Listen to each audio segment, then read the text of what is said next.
Vous êtes Magali Donat et vous êtes la directrice de l'ESEA, la responsable. Oui, alors mon poste en fait c'est responsable. Oui.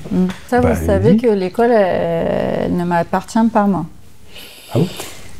Comment ça marche? En fait mon père l'a vendu en 2010. Il est vendu à qui? À un autre organisme de formation qui est sur Marseille, qui s'appelle l'ADEF. À l'époque, moi, de toute façon, je travaillais ailleurs, en fait. Il avait toujours dit qu'il voulait débrayer un peu jeune, qu'il a pu faire. Donc, du coup, quand il a vu qu'il avait l'opportunité de vendre, il l'a vendu. Et ma mère et mon oncle qui travaillaient aussi. Donc, ma mère à la compta et mon oncle, en gros, il occupait les fonctions que j'occupe moi aujourd'hui. Directeur administratif et financier. Eux, ils ont dit on reste encore 3 ans pour pas que toute l'équipe s'en aille d'un coup. Et quand mon oncle a préparé son départ à la retraite, c'est là qu'il m'a appelé en me disant mais quand même ça t'intéresse pas de te positionner, t'as fait des études pour, tu connais l'école, est-ce que ça t'intéresse? Et donc là je me suis dit bah oui effectivement pourquoi pas. D'accord. Donc j'ai candidaté, mais j'étais pas la seule. D'accord, donc c'était pas. D'accord, oui, donc c'était pas automatique. Quoi. Non, c'était pas couru d'avance. Et bon, j'ai quand même, j'ai été retenue parce que effectivement j'avais un bagage et j'avais le plus de connaître l'école, d'avoir aussi forcément l'attachement affectif à cette école. Oui. Voilà. Donc aujourd'hui, depuis du coup 11 ans, je gère l'école de façon quand même très autonome. Régulièrement, je fais des comptes rendus à la direction, mais... Oui, ça appartient à, mais quand même très autonome dans la gestion. Complètement. Donc il y a de toute façon, voilà, il y a eu la continuité de la patte familiale, mais c'est vrai que moi aujourd'hui, je suis salariée de l'école et j'en suis pas la propriétaire. L'école a soufflé ses 40 bougies en 2023, donc créée en 1983, si je ne suis pas encore trop mauvais en calcul mental. Elle a été créée par votre père? Oui, l'école a été créée donc, par mon père, Louis Suot, qui était maître ébéniste, passionné par son métier et par la transmission. D'accord. Donc c'est vrai que dès lors qu'il a commencé à avoir des apprentis, il s'est dit que c'était vraiment ce qui lui plaisait, de transmettre les savoirs. Oui. Sans rétention, comme il disait, il avait horreur des secrets d'atelier en fait. D'accord. L'idée a commencé à germer de créer une école avec un programme pédagogique efficace sur une durée plutôt courte. Donc il a commencé par donner des cours du soir dans un établissement qui n'existe plus aujourd'hui mais qui n'était pas très loin d'ici. Et puis en 83, le projet a pu démarrer au Thor, voilà, où nous sommes aujourd'hui. D'accord, donc on est à l'emplacement historique de l'école. Tout à fait. À Le Thor, près d'Avignon. Oui, on est à 15 km d'Avignon. L'école, c'est quoi l'effectif nominal à peu près? On accueille une 50aine d'élèves chaque année. Dans une année, parce que la formation se déroule sur une période d'une année. Voilà, une année scolaire de septembre à juin. D'accord. Voilà. Est-ce qu'il existe, alors du coup il y a des classes, parce que là on est dans une salle, bon c'est la salle de dessin, comme ça vous savez, mais alors il y a des salles de classe et les gens sont séparés en classes, comment ça marche? Alors comment ça marche? Donc nous avons 3 ateliers dans l'école, mais ça s'est développé au fur et à mesure. Donc au démarrage il y avait un premier atelier, puis un deuxième et enfin un troisième, et puis là on occupe tout l'espace que nous avons, on ne peut plus pousser les murs. Donc 3 ateliers dans lesquels nous avons donc des formations en ébénisterie, en sculpture et en dorure sur bois. Voilà. Ébénisterie, sculpture et dorure sur bois, c'est vraiment 3 domaines quand même un peu séparés, quoi. Alors la sculpture et la dorure sont ensemble, exactement. Oui. Depuis une dizaine d'années, on a intégré également un module d'initiation en ébénisterie à la sculpture et à la dorure. Et nous sommes en pleine ingénierie pédagogique pour faire évoluer encore les programmes vers encore un petit peu plus d'ébénisterie. On s'est réunis à plusieurs reprises avec l'équipe et on poursuit, mais pour la rentrée prochaine, il y aura des évolutions et des nouveautés. Donc c'est 2 classes, c'est ça? Ou c'est 3 classes? 3 ateliers, c'est vrai qu'on ne parle pas de classe, 3 ateliers, et 2 en fait dans lesquels il y a de l'ébénisterie à 100%. Oui, mais ça perfuse en fait, et on en a parlé ce matin, il y a aussi un petit peu de sculpture dans l'ébénisterie. Exactement, il y a une initiation à la sculpture, notamment pour faire les raccords de moulure, les pieds biches, les petites étoiles, voilà. Et vous envisagez éventuellement de vous ouvrir un petit peu à tout ce qui est agencement, c'est ça? On a déjà franchi le pas depuis. J'ai vu des meubles qui trompent pas, quoi. Je crois que j'ai vu du valchromate, me semble-t-il. Oui, j'ai vu du mélaminé un petit peu. Oui. Mais avec du massif dessus et quand même un soin particulier. Qui est quand même un peu au-delà de ce qu'on peut voir en agencement courant. Oui, effectivement, les élèves viennent à l'école pour travailler aussi le bois massif. Ah, c'est du vrai, ça, hein? Oui, c'est du vrai. Apprendre les techniques traditionnelles, mais notre rôle, c'est aussi de pouvoir coller à la demande du marché, puisque notre objectif, c'est quand même de former des professionnels et qu'ils puissent s'insérer sur le marché du travail ou de la création d'entreprise à l'issue de la formation. Donc on a déjà franchi le pas il y a 3 ans en intégrant un petit module d'agencement dans les 2 ateliers d'ébénisterie. Et là, on est donc toujours dans cette réflexion d'ingénierie pédagogique en train de voir pour augmenter un petit peu cette part d'agencement. Aujourd'hui, on sait que c'est aussi une part importante de la demande sur le marché de la part de la clientèle. L'avantage de nos élèves, c'est qu'ils apprennent aussi à travailler effectivement le massif et avec des finitions un peu plus. On a parlé de l'effectif, on a parlé des matières qui étaient enseignées. Alors, moi j'ai vu, en faisant mes recherches, qu'il y avait une méthodologie pédagogique qui est quand même un petit peu particulière. Alors, on le voit déjà, notamment par la durée de la formation, qui finalement, pour un titre de niveau 4, un titre RNCP niveau 4. Un titre RNCP niveau 4, donc niveau bac. RNCP, c'est Registre National... Répertoire National de la Certification Professionnelle. Voilà. Et donc, en un an, c'est dense. C'est dense. Voilà, donc on le dit, on est vraiment sur une formation intense, plus de 1500 heures de formation donc en 10 mois, puisqu'on est sur une formation qui démarre début septembre et qui se termine fin juin, avec des rythmes hebdomadaires de 38 et 42 heures par semaine. Donc oui, c'est très dense. Notre objectif, c'est vraiment que les élèves repartent avec le plus de connaissances et de compétences possibles. Qu'ils repartent avec une boîte à outils, en fait, archi pleine. Oui. Et donc, c'est vrai qu'on en met le plus possible tout au long de la formation pour que cette boîte puisse se remplir au fur et à mesure. On a beau le dire quand on reçoit les candidats en entretien, attention, le rythme est dense, voilà, il ne faut pas penser avoir une activité en parallèle. C'est qu'une fois qu'ils sont en formation, qu'ils nous disent qu'effectivement, ils n'avaient pas mesuré l'intensité de la formation et qu'en tout cas, on ne les a pas trompés de ce côté-là. Alors j'en profite justement pour le dire aux personnes qui regardent, il ne faut pas comparer une heure de travail normale d'un ébéniste qui sait exactement ce qu'il fait, qui sait comment le faire par rapport à une heure de quelqu'un qui apprend en menuiserie, qui a besoin de se concentrer.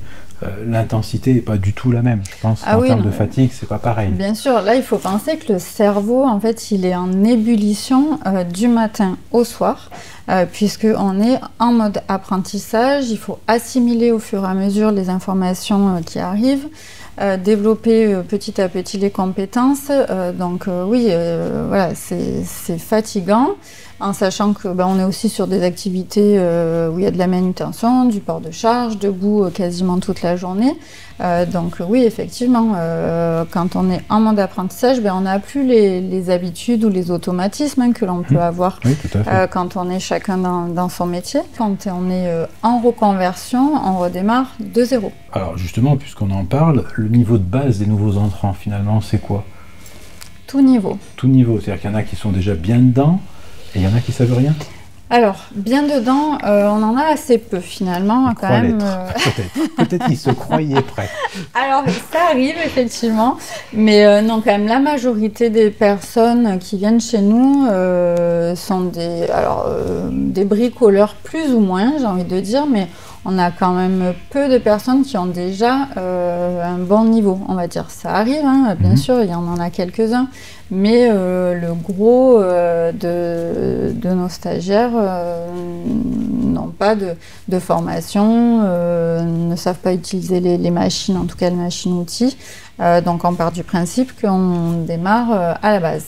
D'accord, oui, tout à l'heure on avait une élève qui était anciennement une infirmière. Exactement. Forcément. Voilà, qui bricolait un peu chez elle, mais ça s'arrêtait là. Et c'est justement un des avantages de la formation, hein, c'est qu'elle est adaptée à toute personne qui souhaite apprendre ces métiers-là. Voilà. Il n'y a pas de prérequis en fait chez nous. On base l'entretien d'admission sur la motivation. Voilà.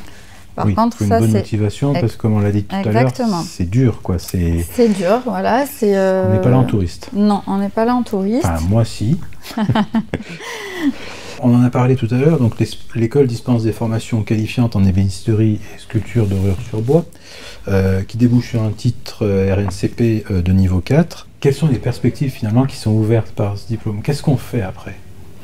Et d'intéressant, je veux dire, professionnellement, je me dis bien que à partir du moment où c'est du bois, c'est intéressant, mais voilà. Qu'est-ce qu'on fait après? Donc, on a entre 80 et 80% de nos stagiaires qui continuent à travailler dans les métiers du bois, dont 60 à 65% qui créent leur entreprise, voilà, qui se mettent à leur compte. C'est quand même la dominante des projets lorsqu'ils viennent faire la formation. C'est soit à court terme, soit à moyen terme de créer leur entreprise et de devenir indépendant. On a vu effectivement sur le site de l'école, site web, dont je mets l'URL dans la description, ça ne change pas, c'est là. Il y a une sacrée liste d'anciens élèves et beaucoup ont monté leur entreprise. Hein. Ça se voit effectivement. Certains se sont mis à leur compte et sont déjà à la retraite aujourd'hui. Et oui. 40 ans de... Voilà. Et oui, 40 ans. Oui. Tout le monde peut s'inscrire à l'ESEA. Tout le monde peut s'inscrire. Faut être majeur ou presque? Alors comment ça marche? On est en formation pour adultes, donc c'est vrai que normalement l'âge minimum c'est 18 ans. Nous pouvons faire quelques exceptions, mais voilà, c'est à la marge en général. C'est vrai que les élèves sont majeurs et même, j'ai envie de vous dire, de toute façon, la moyenne d'âge en général se situe entre 35 et 40 ans. C'est jeune. Oui, c'est jeune.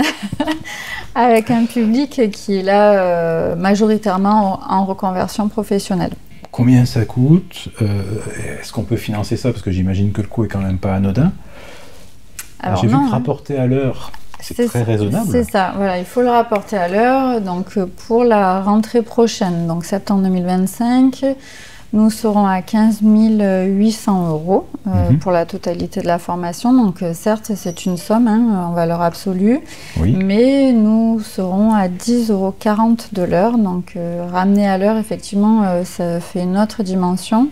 Et quand on compare par rapport à d'autres écoles comme la nôtre, on se situe plutôt sur une fourchette basse de ce qui se pratique dans le milieu de la formation, en sachant que dans ce prix-là, tout est compris. Et ça, c'est vrai que c'est important. Toute la matière est fournie pour réaliser... Oui, j'ai vu, il y a les stocks de bois. Exactement, le bois, la quincaillerie, l'or pour la dorure. Les élèves emportent leur réalisation. Elles leur appartiennent sans supplément de coût. Et on met à disposition tout l'outillage le temps de la formation. C'est-à-dire qu'il n'y a rien à rajouter au-delà de ce prix. Pas de mauvaise surprise le jour de la rentrée avec une liste de 3 pages d'outillage à acheter. L'outillage, c'est cher. Exactement, je pense que ceux qui nous regardent le savent. Donc là, voilà, l'avantage, c'est que chacun a son placard avec son outillage et qui lui est confié le temps de la formation, dans l'objectif en fait de mettre tout le monde sur le même pied d'égalité. C'est important pour nous de donner les mêmes chances à tous les élèves. Voilà. Chacun part avec les mêmes chances au démarrage de la formation. On parle de titre RNCP niveau 4, on l'a déjà dit, il y a un examen à la fin. Alors, Comment ça se passe? comment ça se passe? Donc, c'est pas qu'à la fin, il y en a même un en milieu de parcours. En fait, D'accord. nous avons donc un jury de professionnels extérieurs à l'école qui vient donc à 2 reprises dans l'année, une première fois en milieu de parcours sur un meuble imposé ou une sculpture imposée. Et ce même jury revient en fin de parcours pour évaluer le projet final de chacun des élèves. D'accord, c'est les réalisations qu'on a vues exposées un peu partout. Exactement. Et bien sûr, il y a une progression pédagogique qui se fait au fur et à mesure, puisque chaque meuble terminé permet d'en démarrer un autre. Oui. Donc il y a un carnet d'auto-évaluation qui est suivi en parallèle par les formateurs et par les stagiaires, mais c'est l'évaluation par le jury qui fait foi, qui sanctionne, met le tampon ou pas. qui sanctionne la délivrance du diplôme ou pas. Ah, bah, puisqu'on parle de la délivrance du diplôme, c'est quoi le taux de réussite? 100%. 100%. Ça rigole pas. Non. Et comment vous faites? Alors, ceux qui ne suivent pas, vous les fouettez la nuit, non? Alors oui. Oui, d'accord, ok. Ça peut, en accompagnement les formateurs vont moduler leur accompagnement en fonction des besoins des stagiaires. Et puis cet accompagnement peut évoluer au fur et à mesure de l'année, puisque 10 mois c'est court et c'est long en même temps. Et on a des stagiaires qui peuvent à un moment donné être plus ou moins en difficulté. Et donc nos formateurs sont là justement pour en tout cas accompagner tout le monde jusqu'à la fin de la formation. Vous personnellement, qu'est-ce que vous pensez de l'avenir des métiers dans la filière bois? L'avenir dans les métiers de la filière bois, moi je pense qu'il y a une carte à jouer avec la transition écologique. Le bois en tant que matériau est quand même une matière qui plaît par sa texture, le toucher, son odeur, le fait que ce soit recyclable. Donc je pense qu'il y a eu quelques années peut-être où le bois a été délaissé. Moi je trouve que sur les 10 dernières années, on a vu vraiment évoluer de nouveau de façon positive le rapport par rapport à ce matériau, notamment là depuis quelques années où suite à la crise du Covid, les gens se sont quand même recentrés sur l'aménagement de leur intérieur. Personnes sont revenus sur des aménagements sur mesure, du mobilier. Donc il y a vraiment une carte à jouer avec ça, avec la proximité aussi entre l'artisan et le client. Alors bien sûr, ça ne correspond pas à tout le monde, mais je pense qu'il y a vraiment une clientèle à trouver qui est sensible en fait à cette idée de circuit court également, de contact individualisé avec l'artisan qui va pouvoir répondre à un besoin spécifique et individualisé et pas à une réponse finalement automatisée, quoi. Voilà. Message à faire passer, quelque chose à ajouter, quelque chose qui vous tient à cœur peut-être?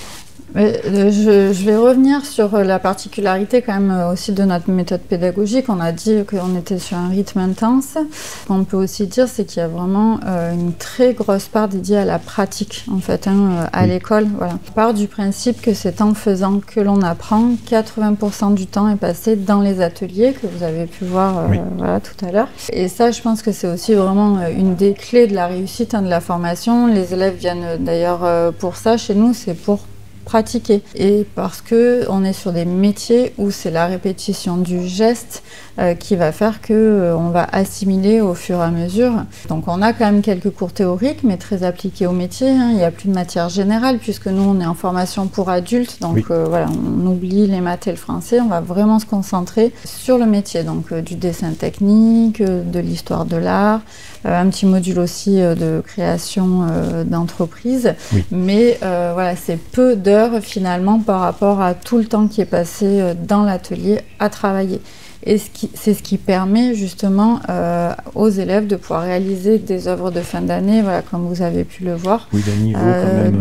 Effectivement, c'est notre objectif, c'est que les élèves repartent avec un niveau technique, avec un gros bagage technique qui leur permettent après de pouvoir déployer en fait toutes ces compétences sur une multitude en fait finalement de demandes.